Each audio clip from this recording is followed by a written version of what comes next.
So now we are wanting to place our form into a page so that it can be displayed, because at the moment it's just a form stored in our backend and no one can see it. And what I'm going to show you, it applies for every forms, and it has applied for every form that we've put in. So when we come down to the bottom here, you'll see our form that we've just created of ordering drinks. And coming across, you can see that you can unpublish it. You can also add to background menu, you can add to menu, etc. But what we were really interested in doing is to place this into the form, and we need to keep note of the particular form's ID. So that's the form number. So coming down, we see that the ID number of this form is 31.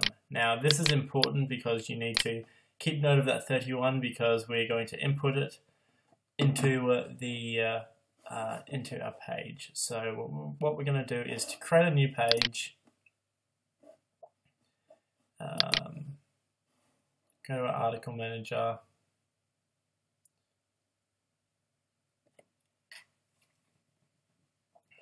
Jesus, we've got slow internet today.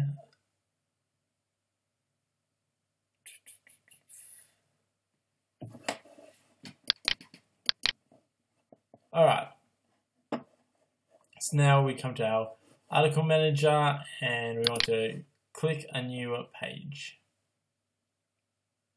Click to create a new page.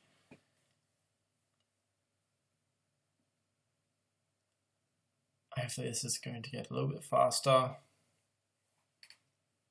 Alright.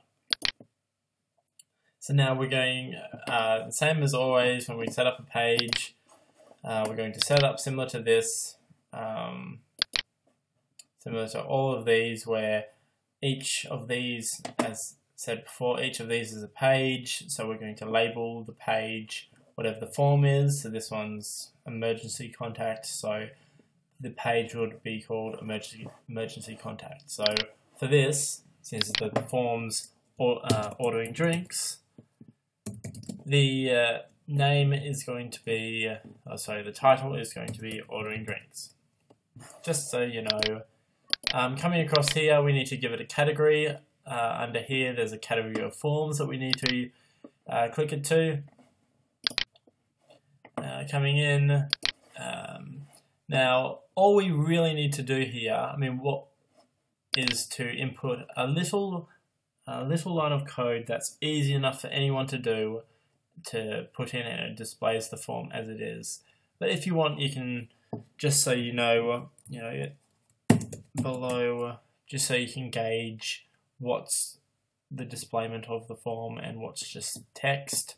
Below is the form that is displayed.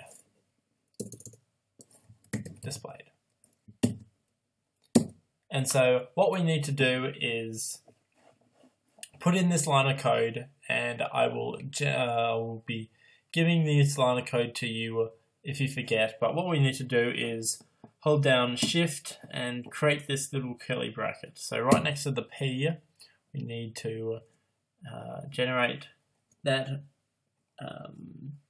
little curly bracket, and we need to type in rs form. So that's saying the component of the form, and space, and all we need to do is type in the ID of the form that we want. So in this case, it was 31 of the ID, and what we want to do is just close it with that other curly bracket. What I'm going to do is just zoom in here, and that's the form. That's the line of code. So this, dependent on whatever form ID that you want to display, this is what will be. This will be the ID for what form you want to display. So maybe take a note of this and write it down. Keep it somewhere, because this is what you'll need to do. back to 100%. And what we'll do is, really we don't need to do anything else, is click and save. And like with any menu item that we need to create, up here we need to create a menu item. So going to menu, docent menu,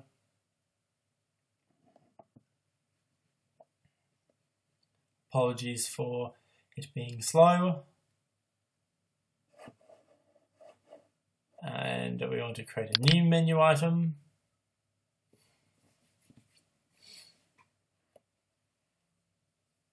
I want to give it a name of ordering drinks. The menu type here, which is articles, we're just going to go single article.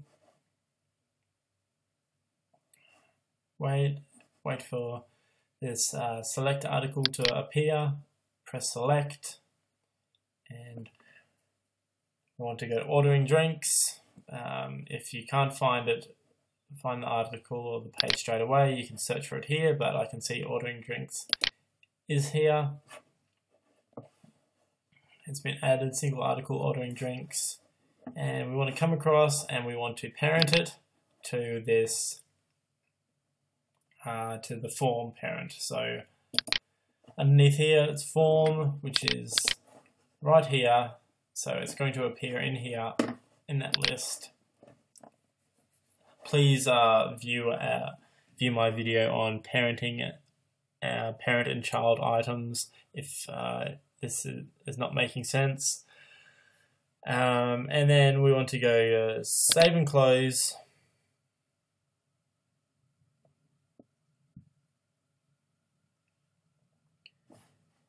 And we can see that under here is our, if we want to display all the items, we come up here to press all. And you can see that form, under the heading of forms, you can see that ordering drinks is up here. We can also use these little arrows right when we hover over this black bar here to bring it up and put it in line, but what I'm just going to do is just leave it like that. We've saved and closed, and if we were to refresh the page that we're on,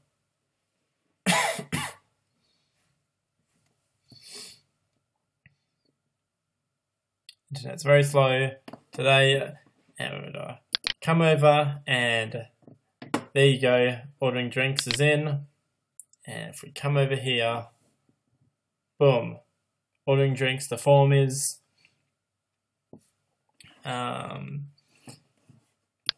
form has been displayed, so we can type in our name. What I'm going to do, we've set up so that the email comes to my email address, so I'm just going to fill out this form and open up my email address just so you can see what's actually going to appear for the person who receives the email. So just for now, I'm just going to type it in. That's our name, which is the caption, and this is the text field name. Email, so John at johnstar.com. I will show you how you can fix this up because you can barely see what you're writing here. 0488050018. Write your message. Our form is completed. And extra activities, I'm just going to go football and enter in what you see. As you can tell, we need to type in FOKK so that it knows that I am not a robot that's circling the internet. And once we press submit,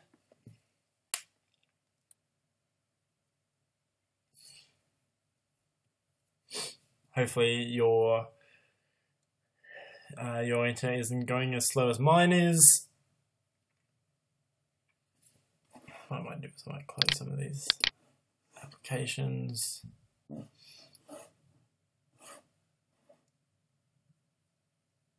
And once it is, we've set up our thank you message. It says thank you for submitting your form. We will be in touch shortly, and continue. So this will take us back to whatever URL that we displayed. For this one, we've displayed, I think it was Numbat ordering form. Yes, it was, and it's taken us back to there. So I've just heard my emails go off. So what I'm going to do is check my emails, and I'll do that on my next video, and we'll see what it has displayed for us. So that's it. Hopefully that's given you a better understanding on how it happens. I will go over to my emails now and check it out, and I will see you then.